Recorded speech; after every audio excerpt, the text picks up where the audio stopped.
Agora, pessoal, a gente vai falar da sombra. A sombra é um arquétipo muito importante, né? Pouco conhecido no nosso dia a dia, né? Na sociedade, não é muito bem trabalhada. A gente vê com bastante preconceito, né?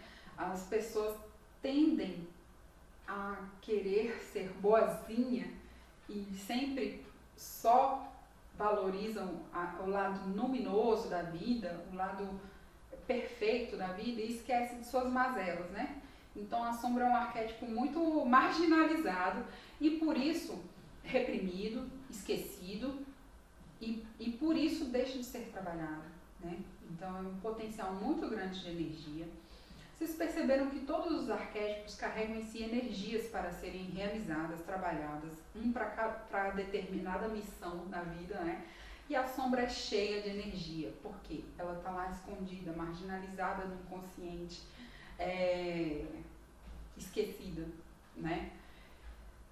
E não deixa de ter seu potencial e sua missão para ser realizada.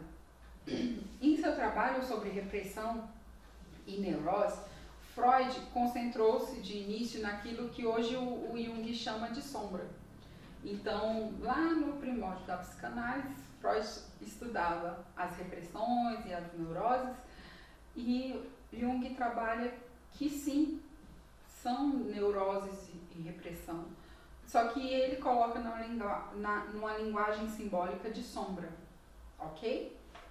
Não quer dizer que Freud estava errado, é um outro nível de linguagem para encaixar na dinâmica psíquica que Jung propõe, ok? Para Jung, a sombra é o centro do inconsciente pessoal.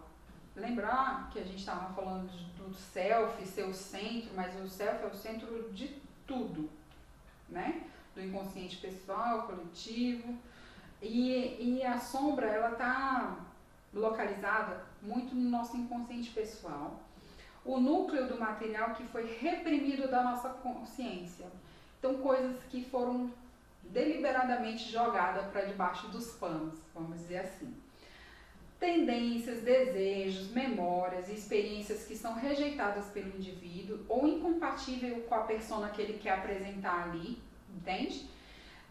Contrária aos padrões sociais, alguma questão não encaixa muito bem aqui, então a gente joga lá para trás. No estágio inicial, a sombra é todo o nosso inconsciente, mas depois a gente vai percebendo acúmulo de emoções, julgamentos e assim por diante, vai formatando melhor o que é a nossa sombra. Gente, eu coloquei aí a imagem do Hulk, porque é nítido.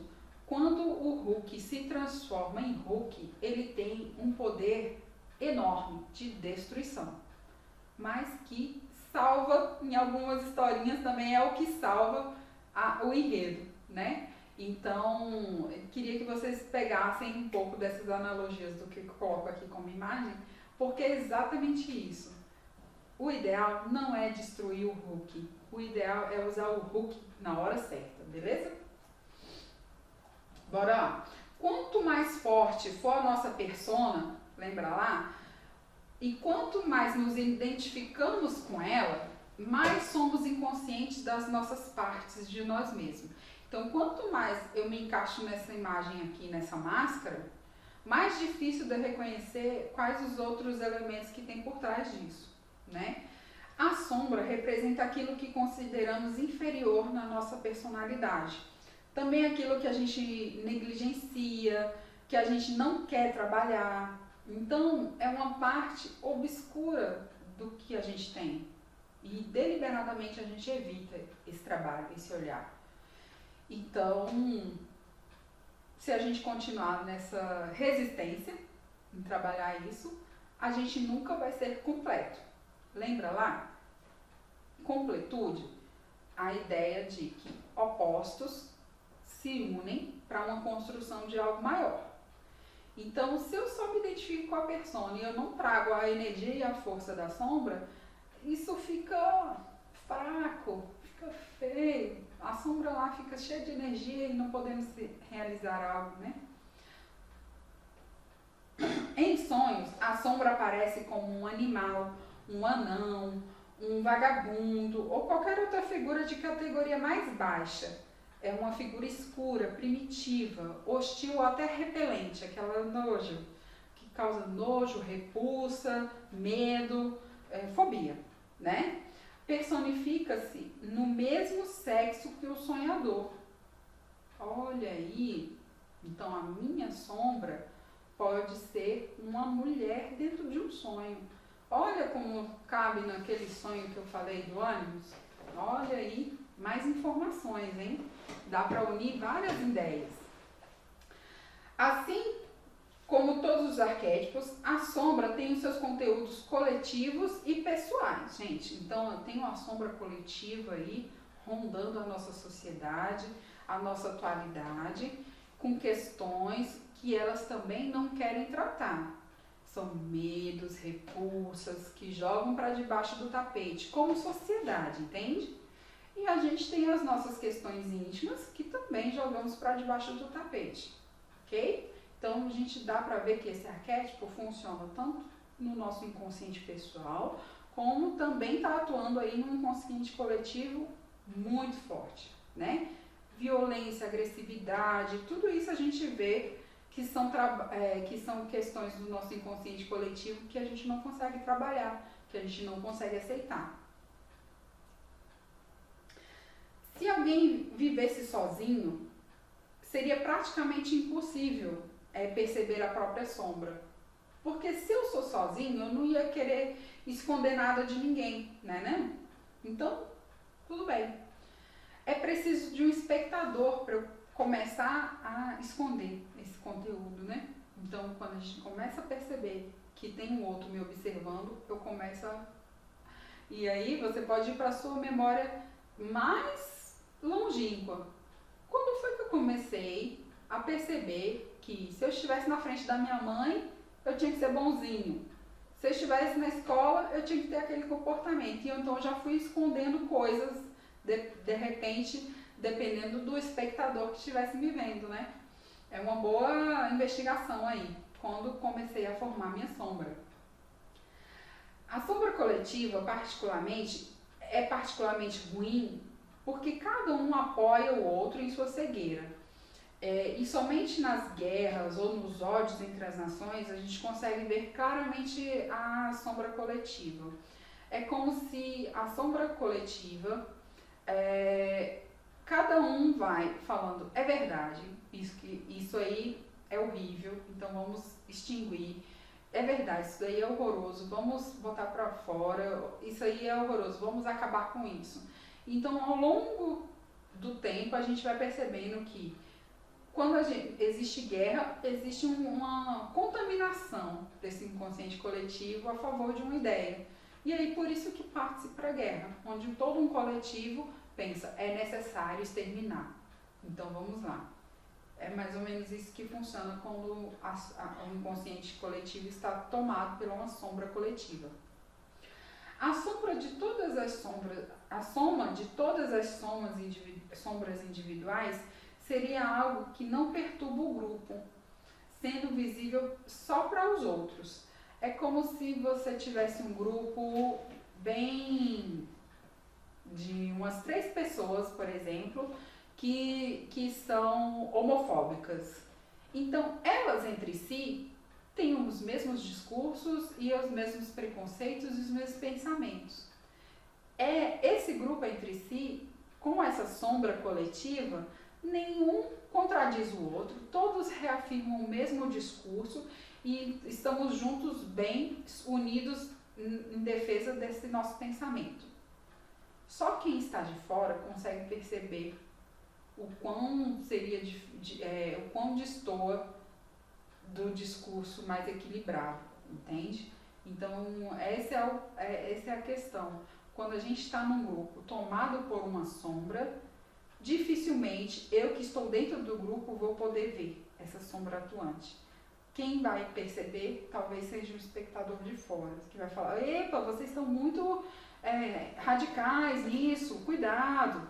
Alguém de fora pode alertar, mas quando você está num grupo, raramente você vai estar consciente de que essa sombra está atuando. porque ela é muito forte, ela toma instinto, ela faz os ânimos ficarem acirrados. Quando todos têm o mesmo problema, tudo parece maravilhoso. É exatamente isso. Quando todos têm a mesma ideia, que lindo é, mas a gente pode estar vivenciando exatamente o lado sombrio desse tema. Exemplos que eu botei aqui: eleições, jogo de futebol, guerras, né? Então, aí é um lugar, é um campo minado da nossa sombra coletiva. Na Idade Média, usou-se a personificação do diabo. Então, para tudo que dava errado, ou para tudo que era muito ruim, colocou na personagem do diabo, ou era o diabo, maldição, né? Então, assim, foi um elemento muito usado, que ainda perdura, né? O mal, né? O mal está sempre fora, nunca dentro. Então, a gente começa a entender que o mal é feito de nossas ações, que achamos que são boas, né? Outra imagem que eu trouxe aqui, pessoal, foi a do Star Wars, que é um filme mitológico, que a gente chama, muito simbólico, porque ele fala desse encontro com o lado negro da sombra, virou até um bordão nosso falar, né? Mas é um filme muito legal, onde o personagem não sabe de sua origem e ele é feito do próprio mal. Então eu não vou dar spoiler, porque ele é grande, tem vários episódios, né? E é muito interessante. Todo junguiano um dia tem que olhar com calma para esses filmes aí. Se você já viu, reveja com o olhar junguiano, tentando achar esses arquétipos de sombra, ânimo, ânimas, e principalmente dessa questão da sombra. É muito interessante perceber como que a sombra leva as pessoas a tomar atitudes, né? E outros filmes também falam disso. Geralmente, quando investigamos as sombras, descobrimos que consiste em parte do elemento pessoal e elementos coletivos. É igual eu falei, está no nosso inconsciente pessoal e também está no nosso inconsciente coletivo. Beleza? Tornar a sombra consciente. Nossa, isso é um grande exercício. Através de uma certa dose de insight, né, com a ajuda dos sonhos, insight e muita disposição, gente, porque você vai ver o lado mais difícil de você mudar, entendeu? Então a gente tem que ter muita sensibilidade, humanidade, empatia, quando a gente começar a trabalhar com a sombra. É normalmente nesse ponto que a gente começa a perceber que os pacientes saem do processo terapêutico. Porque a gente quer fazer terapia para chegar lá e falar assim, foi culpa do seu pai e da sua mãe e você tem razão de ser o que é. Ninguém quer chegar lá no processo terapêutico e falar assim, opa, eu sou responsável, eu também tenho algumas coisas erradas que eu preciso resolver dentro de mim, né? Então esse é um momento de mais delicado no processo terapêutico. Possivelmente o paciente vai enfrentar dificuldade de continuar. Muitas vezes ele vai falar do horário, ele vai falar do valor, e já está na terapia faz meses, né? E você lá investigando as coisas, e quando bate na sombra, nos conteúdos da sombra, ele não quer tratar. E ele prefere parar a terapia, porque inconscientemente ele sabe aonde isso vai dar. Vai dar que ele vai precisar mudar atitudes. E aí quem é que quer mudar atitudes, né? Muito poucos de nós. Naturalmente, a mudança não agrada, principalmente, não é só a pessoa que vai mudar que é difícil. Pode desagradar pessoas ao redor. Então, as mudanças podem vir no sentido de desestruturar a família, de desestruturar algumas relações. Eu vou começar a ficar mais solitária até evitar alguns amigos. Então, isso são dificuldades do processo. A integração da sombra poderá não dar certo se o problema chegar então a um impasse. E aí esses são os lugares que eles abandonam o processo terapêutico, né? Os exemplos que a gente tem de consultório seria essa questão. né? Começam a faltar muito,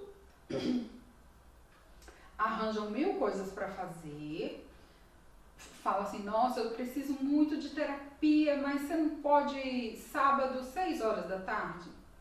Já coloca assim umas coisas impossíveis do terapeuta atender, já para, né, sabotar o processo. Então, são coisas em que o terapeuta precisa ficar atento, conseguir de alguma forma dar perspectiva para o paciente de que isso vai passar, de que é uma fase e que se ele precisa continuar no processo, porque isso é muito uma sabotagem ao processo de crescimento. É bem no ponto onde a gente estava começando a investigar questões mais profundas, então eu acho muito importante você continuar. Falar, né, abrir de uma forma mais verdadeira e até mais acolhedora, no sentido de quanto mais eu fujo, mais dor eu tenho. Então é uma questão bem de sensibilidade, sabe? Para quem está se tornando terapeuta agora. É um ato grande de coragem para enfrentar esses conteúdos, né?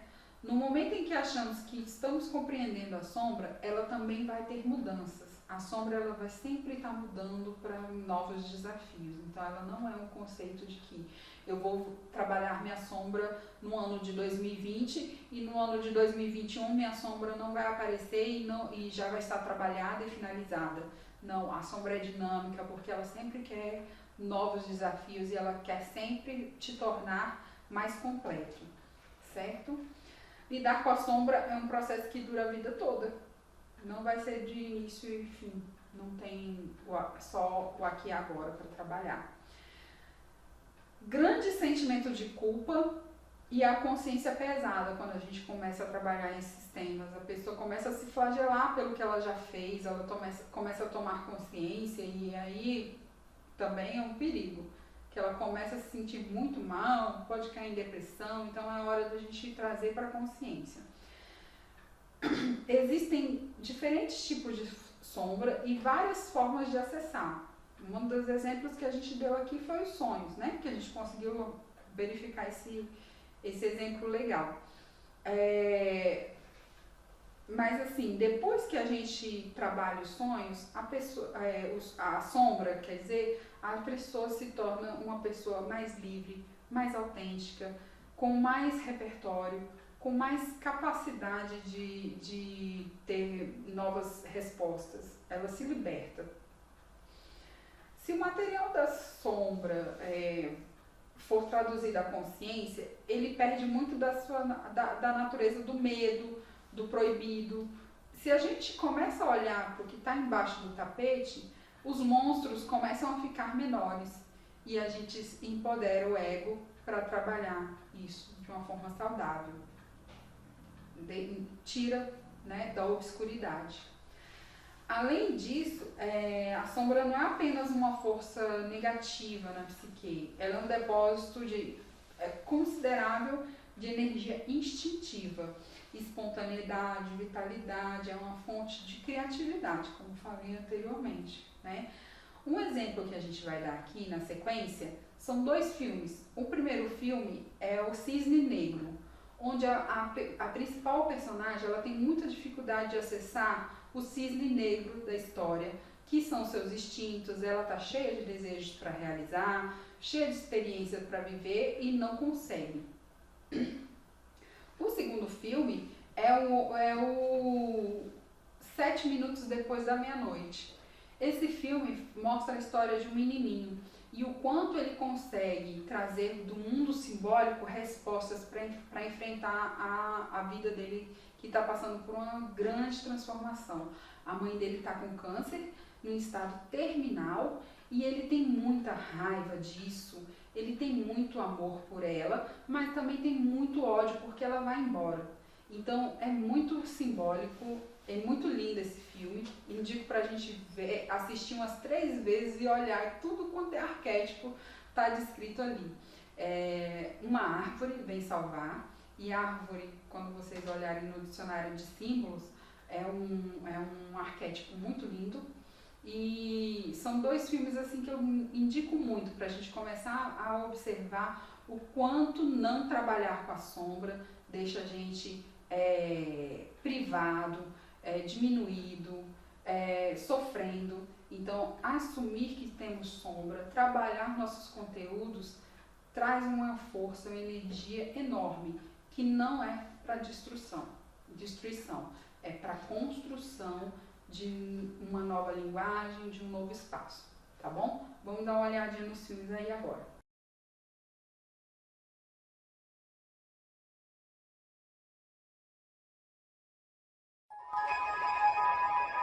I had the craziest dream last night about a girl who was turned into a swan, but her prince falls for the wrong girl and she kills herself. He promised to feature me more this season. Well, he should. You've been there long enough. And you're the most dedicated dancer in the company. Our new swan queen, the exquisite Nina Sayers. I'm Lily. You're gonna be amazing. I watch the way she moves. Sensual. She's not faking it. Seducers! Attack it! Attack it! Come on! Where'd you get these? It's nothing. You sweet girl. Feel my touch. Respond to it. Someone's hot for teacher. I don't want to talk about that. You really need to relax. It's the role, isn't it? It's all this pressure. I knew it'd be too much. I knew it. What's she doing here? He made me your alternate. The only person standing in your way is you.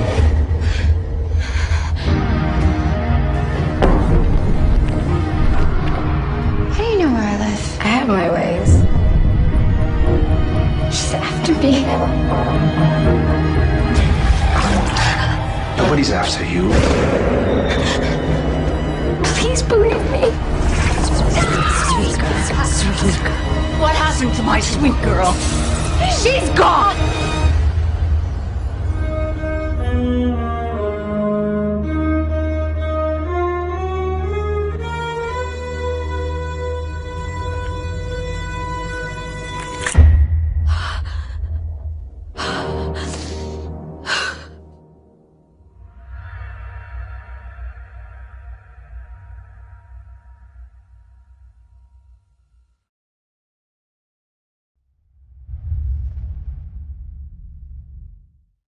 Okay, are you ready? There we go. What color is that?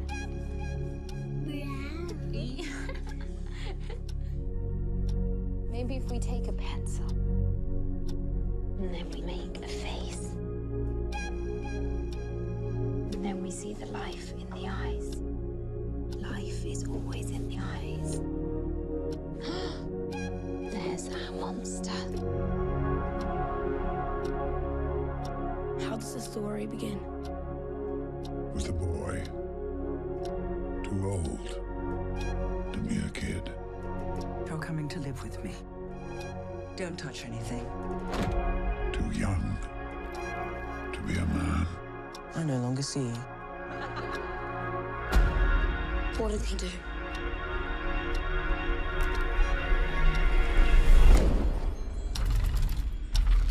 He called for a monster. Whoa, indeed. I know everything about you. The truth that you hide. The truth you dream. I'm sorry you have to face this, but you have to be brave. Do you understand?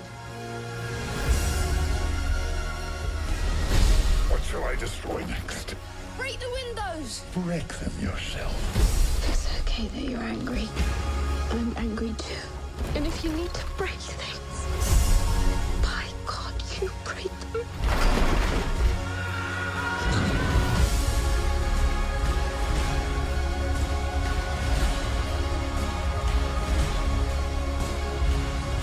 I wish I had 100 years. 100 years I could give to you. I'm afraid. Of course you are afraid. But you will make it through. For this is why you called me. Come on.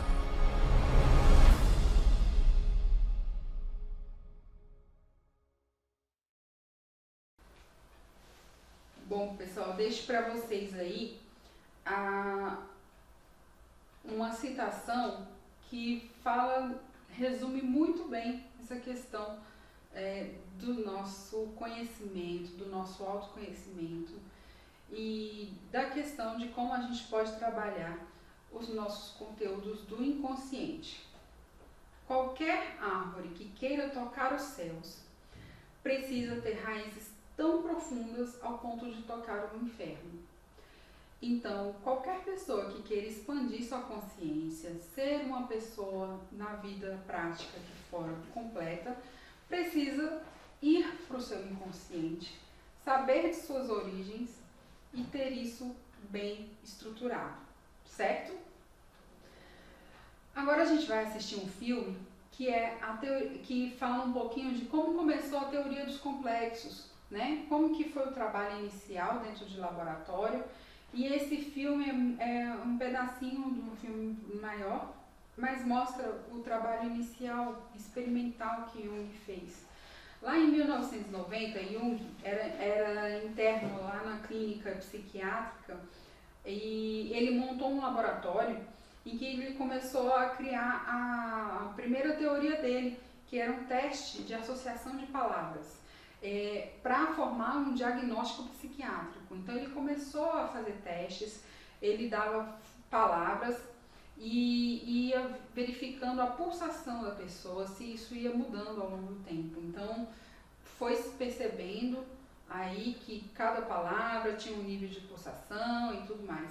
Mais tarde esse teste foi aperfeiçoado, além de palavras começaram a colocar imagens, sons, objetos, desenhos, e aí isso também tinha respostas, tinham reações na pulsação das pessoas, então foi aprimorando esse teste, né? Inicialmente com associação de palavras e depois tornou-se um teste mais apurado. Chair. Table. Soft. Warm. Lake. Water. Snow. Purity. Dog. Cat. You know, you look like a wildcat sometimes, Dr. Jung. Russia. Home. Didn't know this could be so much fun. Just one word, please. French. Wife. Wouldn't it be funny if your wife ran off with a Frenchman? One word. Sabina. Dies. Father. Punishment. Sister. Cemetery. Must be so cold in there.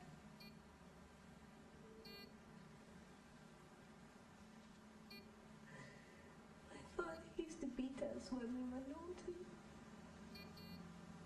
Go on. Father. One must be alright. Make the effort.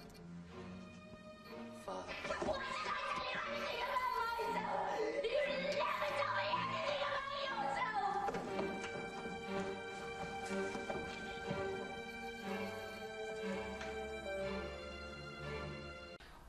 E esse teste começou a dar a ideia para o Jung do conceito de complexo. E aí ele começou a designar essa palavra para um conjunto de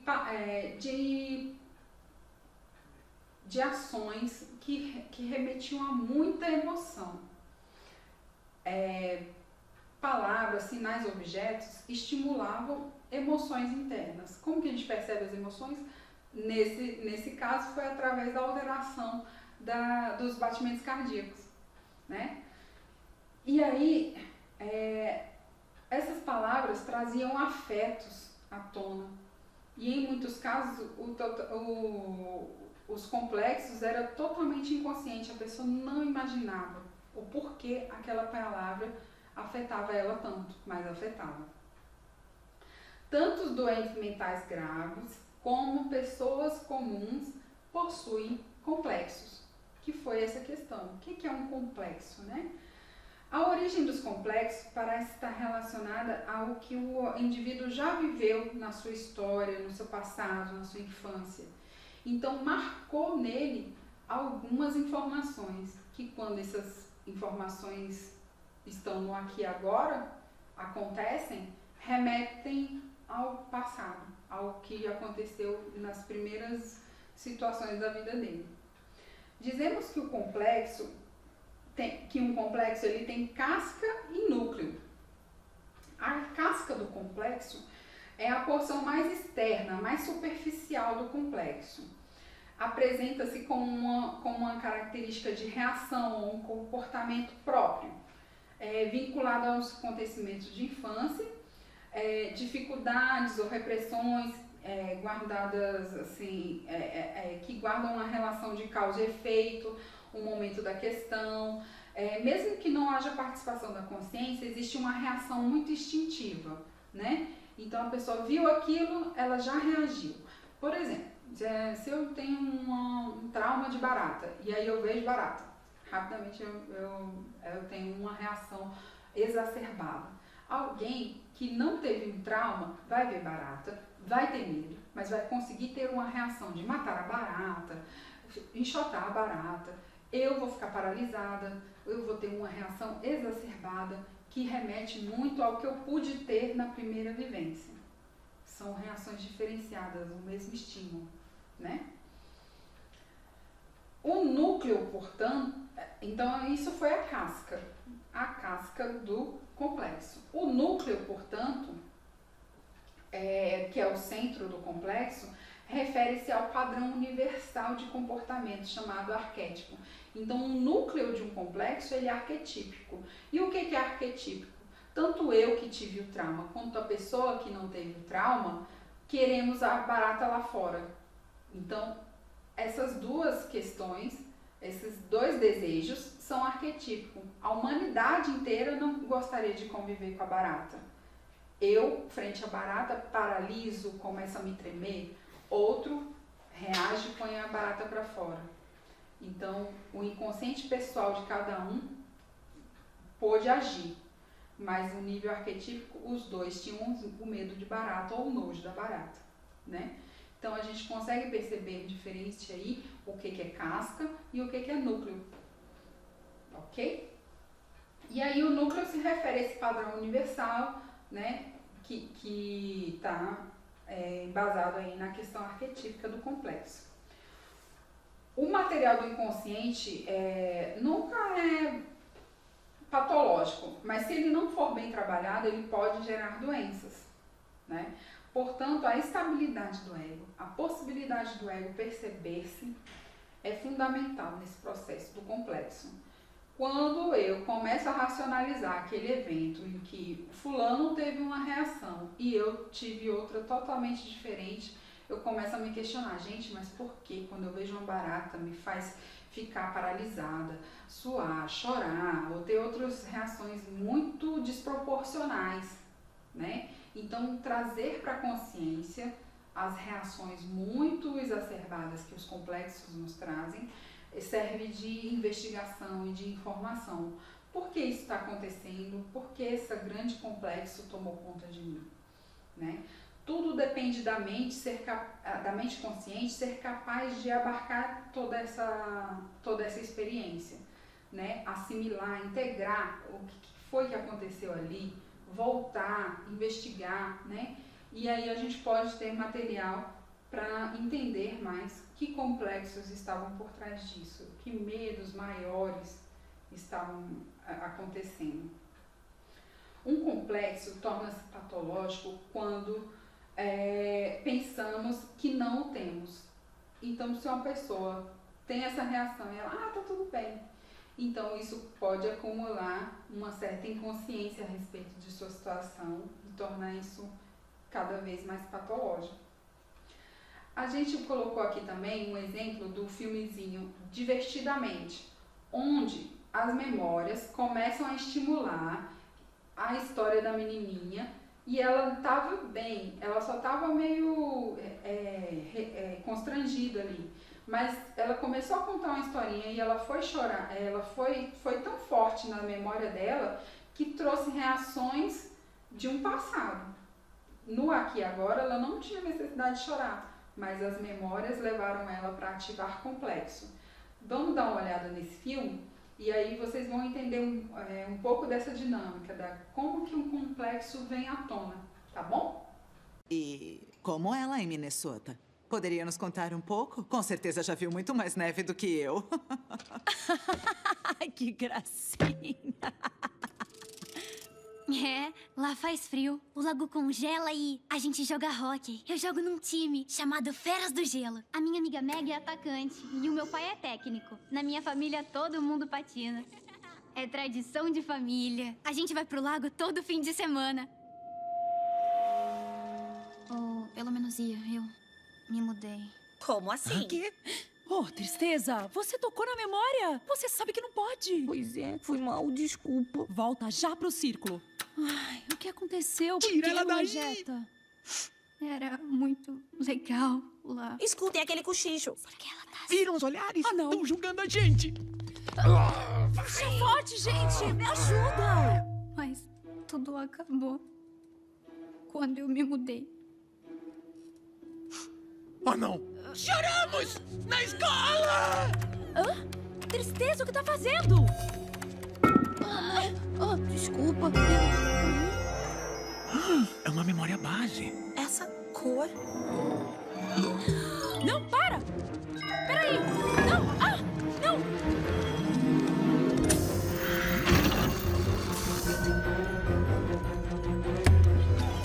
Não! É uma memória base, alegria! Para! As memórias base! Ah!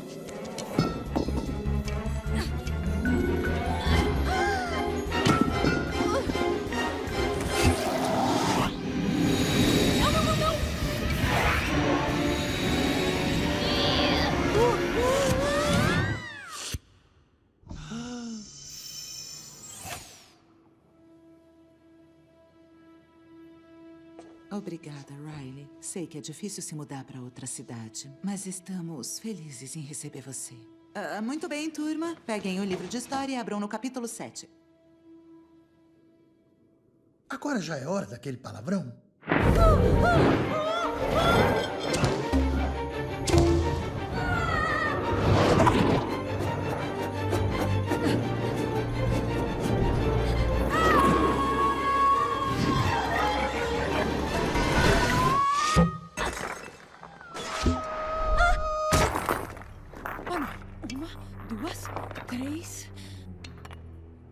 Peguei. Mas onde estamos? Memórias de longo prazo. Mas...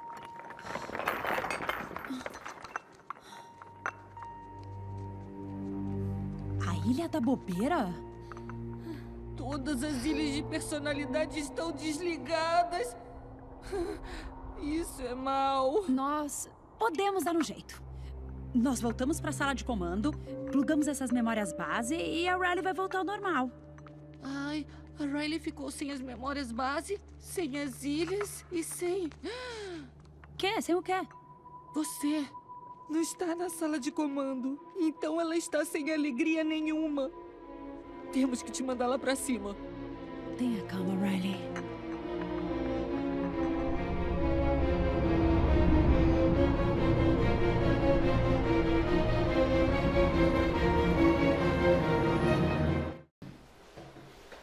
Bom, pessoal, outra coisa interessante que a gente pode falar é que os complexos, eles não funcionam necessariamente exclusivamente. Podem ter vários complexos atuando num só problema.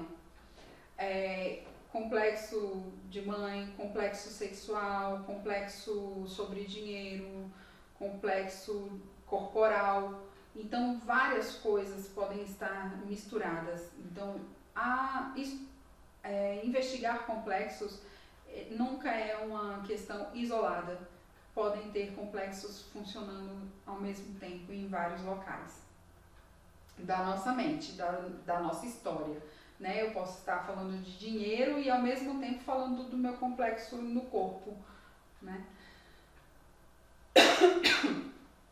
Outro trabalho também que a gente pode falar é a questão do complexo materno. O complexo materno que a mãe vivencia é carregado de afetividade. Existem em todos nós, mesmo no homem, porque ele é fruto de uma mãe. Então ele vivenciou de uma outra posição o complexo materno também.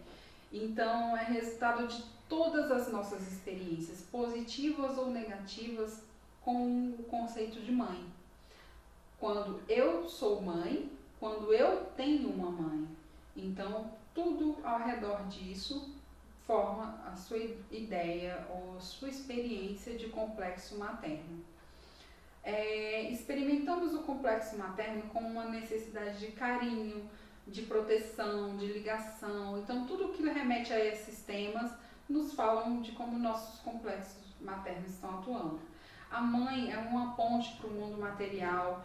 Coloquei aí a imagem da criança sugando o leite da mãe, e é isso basicamente bem a ideia do complexo materno. Jung aponta como efeitos do complexo materno negativo no homem a questão do Don Juan, da homossexualidade, da impotência, personalidade submissa, temerosa, um falso eu ou uma personalidade puer, que seria uma personalidade infantilizada. Então, há problemática de como o homem vivencia essa mãe. Eu botei a imagem, se ele é super protegido, ele não vai ter força para ir para o mundo real. O lado positivo desenvolve uma masculinidade arrojada, ambição por metas, prontidão, sabe se sacrificar por algo maior. Então é muito importante a gente ter o lado positivo e negativo dentro de consultório para a gente ouvir a história e já imaginar e já investigar. Ir lá na vida da pessoa e confrontar essas informações. Complexo materno na filha é uma inconstância a respeito de si mesmo, o complexo materno negativo, né?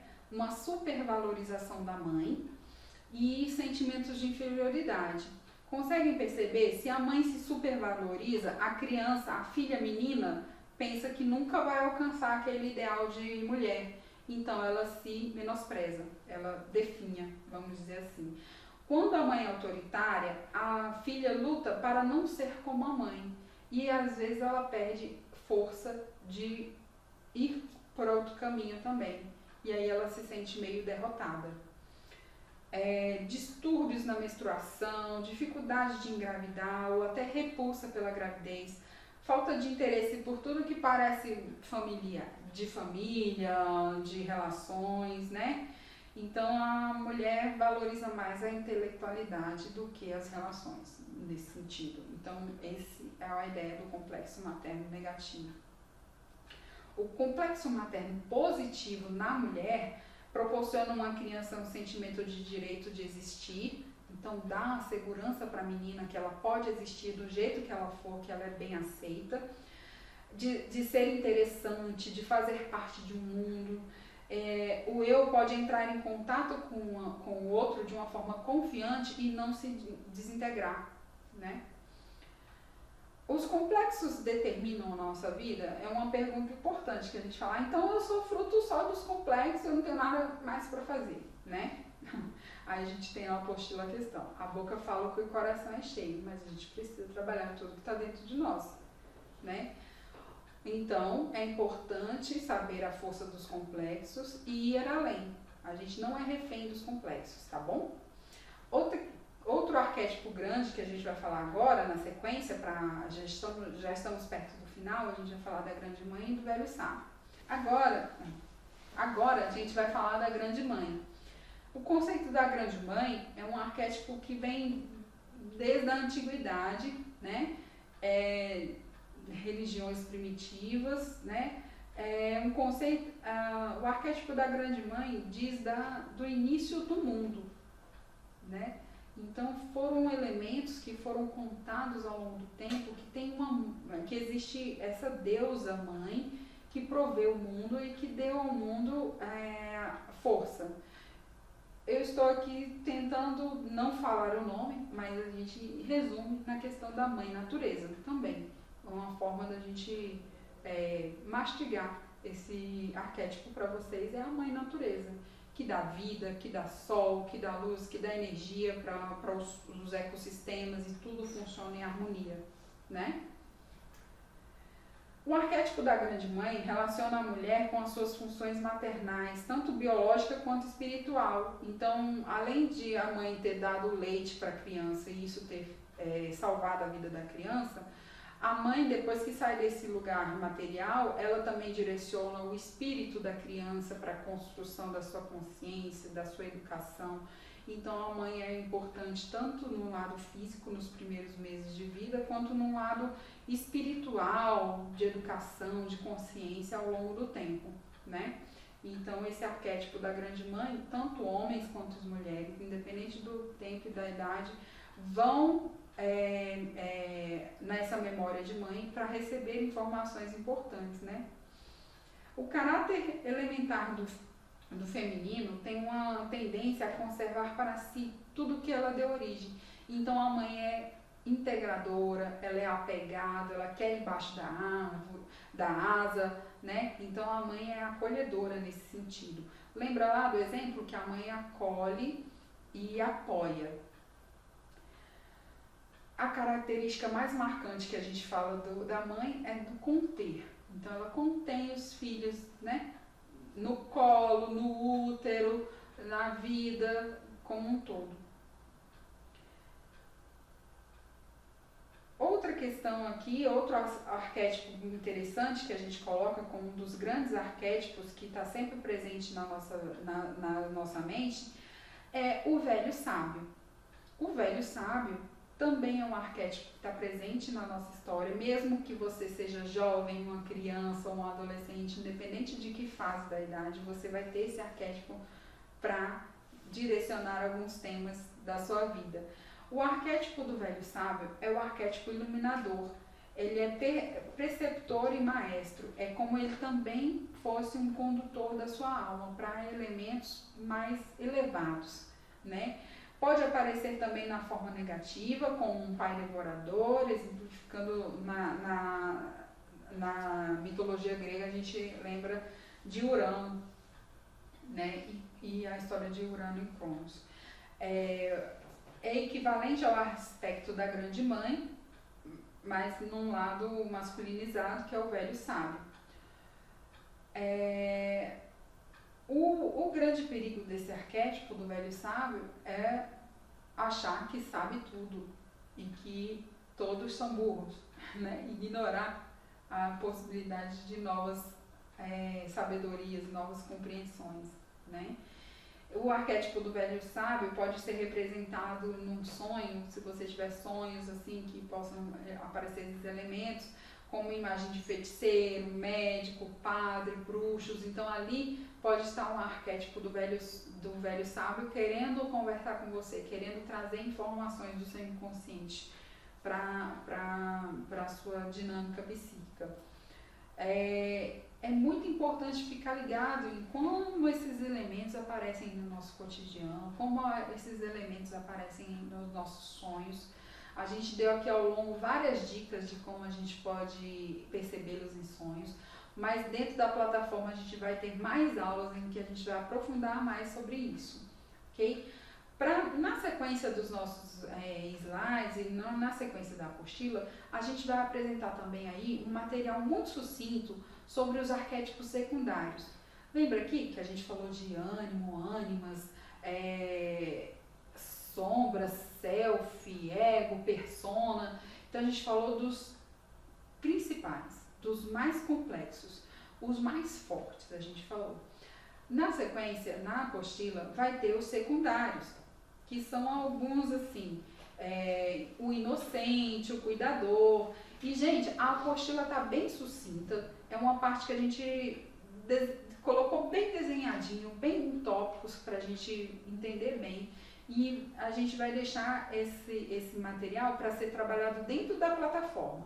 Essa é uma parte onde está bem explicadinho, eu vou pedir que vocês leiam bastante, que a gente vai propor algumas atividades aí para aprofundar nesse sentido, mas o mais importante é que a gente tenha os arquétipos principais na ponta da língua.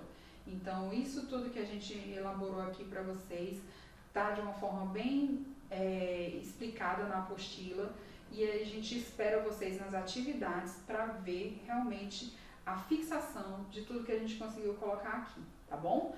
Anotem suas dúvidas, mandem pra gente, estamos à disposição aí para o que precisarem nesse momento, ok?